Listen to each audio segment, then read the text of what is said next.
Welcome to the Guidance for Light and Sound Meditation video series with Mark from PureEnergyMeditation.com. This is video number 40 of 45. Welcome back, and in this video we're going to really start to explore when are you ready for initiation to get access to the light and sound, and what do you have to do, if anything, in order to prepare for that. Who more specifically can actually give access to the light and sound? In other words, where do they need to be in their own spiritual journey in order to facilitate this process? And once you've been initiated, how can you tell that you've actually been initiated? What should you be expecting from initiation? For yourself, if you haven't been initiated, then what do you need to do in order to prepare? Where should you be in your own spiritual journey? And what kind of guidelines are there? And so guidelines being a good word, because it's not an absolute set of rules. The best way of approaching this is to think about things again in terms of vibration. So you are a vibrational being, and your energy system in terms of your chakras, your aura, and even how your mind is and how your emotions are very much vibrationally orientated.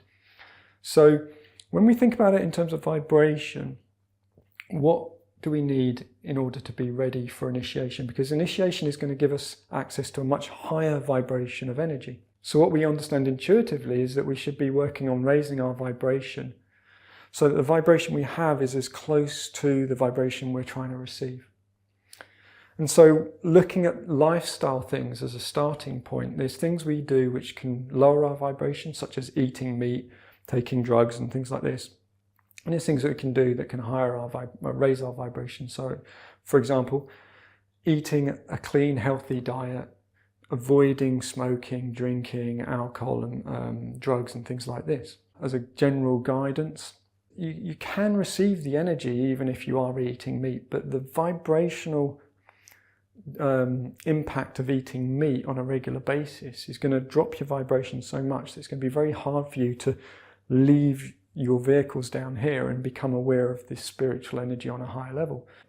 But there is another aspect, and that is that the person giving you the energy, if you've got a very low vibration because you're eating a lot of meat, when they give you the energy, they have to then process a lot of that imbalance.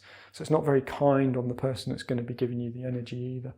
So since this is a journey of love and what we're aiming for is to realize one thing everywhere, then we want to move away from practices and habits that aren't really, loving in their nature. So eating dead animals is probably not the best thing from a vibrational point of view. It's just shifting the vibrational balance enough to make it easy. So the cleaner your diet in terms of vibration, then the easier you will find it. But as a general guidance, being vegetarian is enough in terms of aligning enough to be able to notice this higher vibration once you get access to it. And I've already mentioned not doing drugs. The impact of doing drugs in terms of how it disrupts the interaction between the aura and the physical body and the different flows of energy around you is quite severe. And so when people do drugs, for example, ayahuasca, peyote, cannabis or anything like this, it will very quickly close your crown chakra. So even if you are initiated, if you do drugs, you'll find that you lose the connection very quickly. So if someone's doing drugs regularly and they say that they want access to light and sound energy, the two are kind of mutually exclusive. You can't be damaging your energy system and at the same time saying that you want to connect your energy system to a higher vibration. If you have done drugs, that's okay, but you need to have stopped and you need to have spent some time meditating to restore the balance in your aura and your chakras. And if you have done a lot of drugs in the past, just be honest with your teacher and they'll be able to teach you breathing techniques, maybe give you a mantra to help speed up this restoring the balance process so that when you're ready, you can go with ease into meditating on light and sound. Another factor which is really important to consider is that from birth, as you progress through life, your chakra system is actually evolving. So we talked about this in another video, how the first 7 years you're going to spend in your base chakra. And that's very much about the basic needs of survival. So warmth, food, shelter, energy. And then you move up into your more creative center, the sacral chakra. And so that's learning how to be creative within life, learning how to explore your interactions with your environment. And then you move up for the next 7 years into your solar plexus, and this is really starting to form and concretize your personal personality. So in that evolution, we haven't yet got to the heart. Now the heart chakra is active from right at the start because it's needed for life, but you don't actually move into the heart chakra until about 21, and then you spend the next 7 years learning about love. So whereas before you were evolving into your personality, the heart center takes your personality into life, and you learn about interacting with other people, how to love, how to receive love, how to give love. And so it's only really when a person gets to this stage that they're ready for a spiritual journey, which is a journey into discovering more love. And there's also other subtle things that are going on in terms of connections that are being made in the chakra system and centers that are opening and maturing. And so it's actually not wise to initiate anyone below the age of about 18. 18 really is the youngest that people want to get access to this energy. As I said, it's not just a moral thing, it's actually an energy thing. And we have to respect the fact that a child needs to be a child.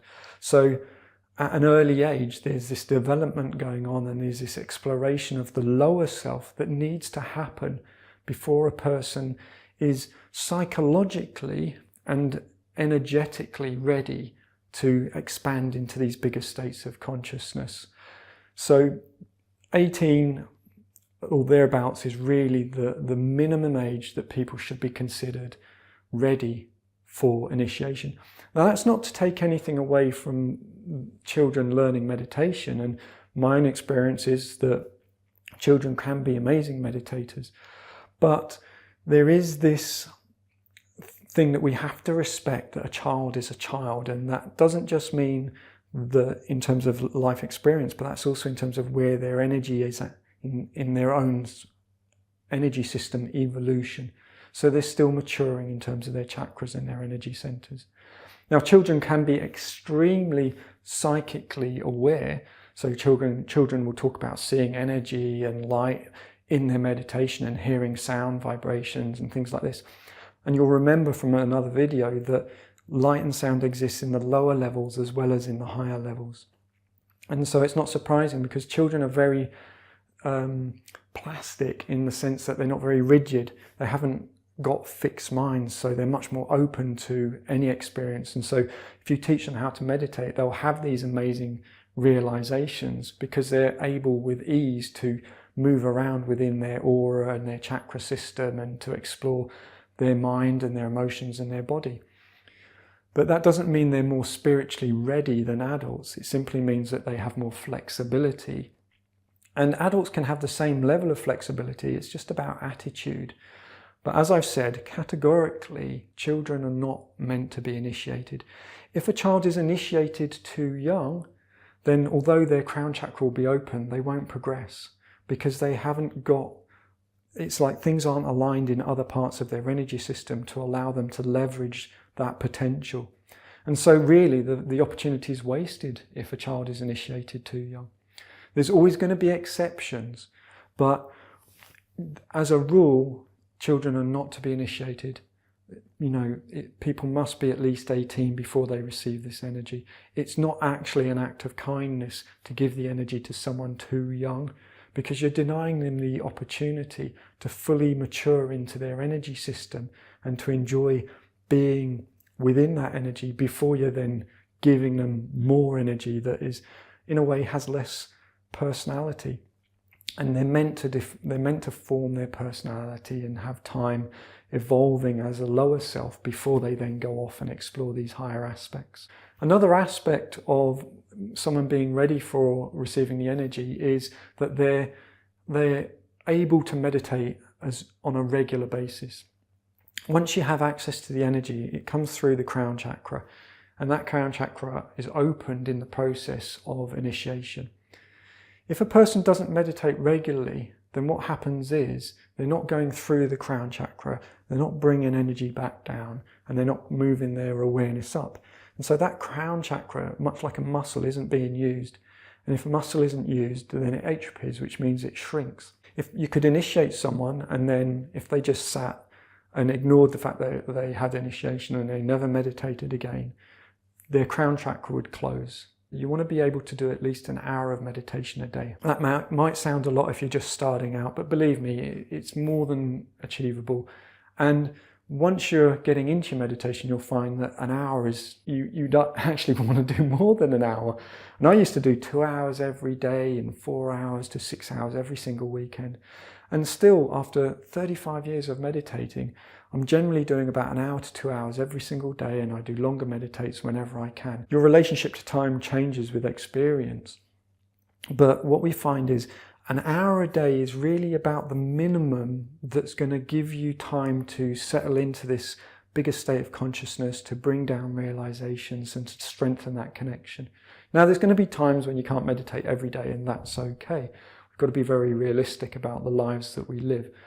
But if you can only spare 5 minutes a day, that's not going to be enough time, because in order to progress on this spiritual journey, you need time in the light and in the sound. Generally, the more you can do, the better, provided that you're actually meditating and that the quality is there. So quality always comes first, and I stressed this in a previous video. But as a rough guideline, you want to be able to do an hour a day. And going back to the children thing, if you think about the big changes as people go through puberty and socially their worlds expand, the changes that a child goes through from, say, the ages of 10 to 20, you can start to see why it might be difficult for them to have that level of dedication to doing an hour a day every single day of this meditation. And that's another reason why it's actually better to wait till people are a little bit more settled in life and a little bit more mature before they're given access to the energy. One final aspect of whether or not someone should receive the energy and whether or not you're in the right place is to do with, and this applies to women, if you're pregnant. So if you're trying to conceive a baby or you are in the early stages of pregnancy, then it's really important that you don't sit down for initiation. The simple reason is that you're going to be given so much energy at the moment when you receive initiation that it's going to change the flow of energy around your chakras and around your whole energy system. And that will also affect the fetus inside you and its energy. So as a precaution, if you are pregnant, if you're trying to conceive, then it's best not to receive initiation. Wait until the baby's been born and then go ahead and get initiated. As a duty of care, it's worth pointing this out, just in case, because we are talking about very powerful energies, and we have to respect that everything that is going on inside your body is happening within this energy. And so we have to be very, very respectful of how fragile and special new life is, and to not kind of rock the boat energetically. So it's just a precaution, but if you're pregnant or you think you're pregnant or you're looking at conceiving, then, if you're also looking at getting initiated, you want to just either get initiated and then go for the pregnancy, or wait till the pregnancy's run its course and the baby's born, and then you can be initiated. So one final question I get asked in terms of is someone ready is, well, how does anyone know? The potential's there for every single person. And in the earlier videos, we talked about the bigger picture and that there is divine intelligence on higher levels, which are helping to coordinate this whole process. So those of us that have worked more closely with divine intelligence and have formed that relationship and that connection can actually ask a specific question.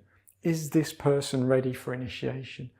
And if I get the information back that yes, they're ready, then we can go ahead and do it. If I get the information back that this person isn't ready, it doesn't mean they won't ever get initiated. What it means is maybe they just need a little bit more time learning how to do the breathing. Maybe they need to learn how to relax a little bit more, or there's something specific, and I can then go in on the inside and get that information back. In other words, what does this person then need to do in order to be ready? So it's really beautiful to know that there's actually guidance from these higher levels about helping people progress.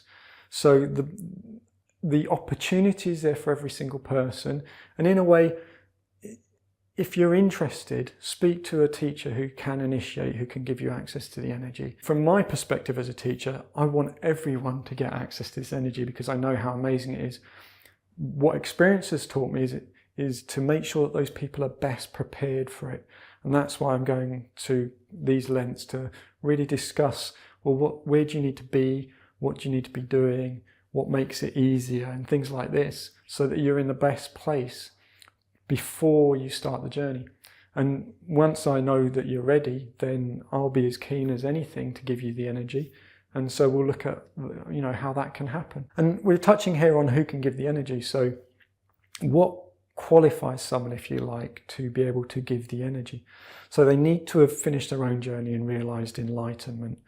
And again, anyone can say I'm enlightened. So, that's a whole question in itself. But let's just assume that they've received initiation, which they would have needed to do in order to attain enlightenment, that they then meditated for a period of time and they have attained enlightenment. Since attaining enlightenment, that they're meditating regularly to keep the connection open, and that they're in the process of actually giving an initiation, that it's not coming from ego, it's coming from neutrality and love. Because that's really important, is it doesn't come from the person. When I give someone access to the energy, I'm not creating that. It's not that I'm special. It's that I'm able to get out of the way and be 100% neutral. The person doing it needs to be able to be completely neutral. So every enlightened person has the potential to pass the energy on to other people, but they need to practice the art of being neutral, and they need to maintain their meditation to maintain the connection. No matter what stage you're at, even once enlightened, the crown chakra, which is within the lower geometries, if it's not used, it will close. So if someone was enlightened 30 years ago, but they haven't been meditating since, they won't be able to pass on the energy. Or if someone was enlightened, but they've then decided that they're going to do lots of drugs, and they force that crown chakra to close, then again, they won't be able to give the energy to anyone. This hopefully helps you understand a bit better about where a person needs to be in their own journey in order to be able to give you access to the light and sound energy. And there's many people around the planet that can do so. Once you're initiated, how do you know you've actually been initiated? It's a really good question, and it's quite difficult to answer. And it's difficult for the reason that initiation isn't an information-based thing. It's not a certificate. There isn't a fanfare or a badge that you get that says I'm now initiated. It's an internal experience. How much you notice on a day will depend on your own ability to relax, let go, and go into this higher state of consciousness. But whether or not you notice anything, and the range is some people notice nothing and some people notice loads of things and they see light and they see sound. Over time, if you are initiated and you're practicing your meditation and you're letting go and you're going back to the bottle analogy and you're leaving the bottle, then you should be able to perceive the following things. And I'm not going to be too specific because I don't want your imagination to jump on board too much, but basically you'll be able to perceive light that you have never noticed before. In other words, it's got different qualities to anything that you've experienced up to the point of initiation. You should be able to perceive sound in a way that you've never experienced before.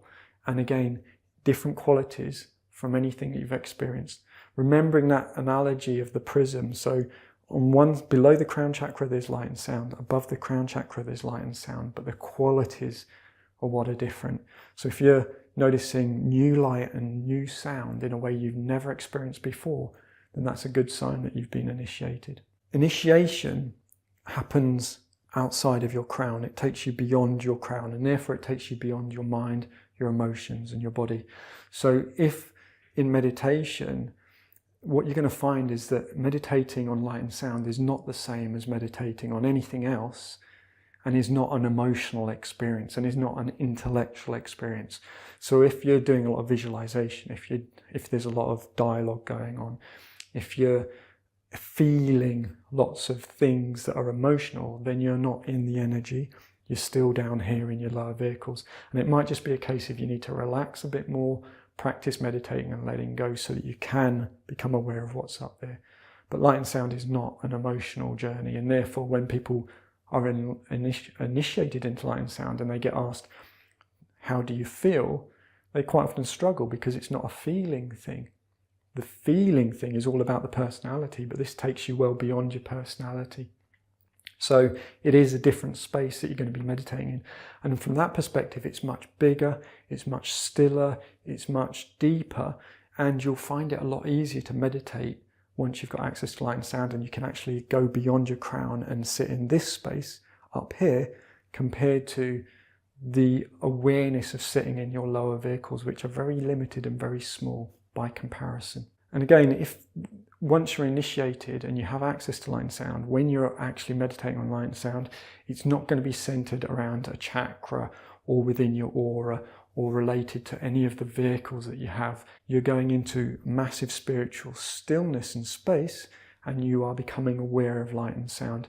So if in your meditation you're still referencing auras and sitting in your brow chakra and things like this, or sitting in your throat, then you're not accessing light and sound.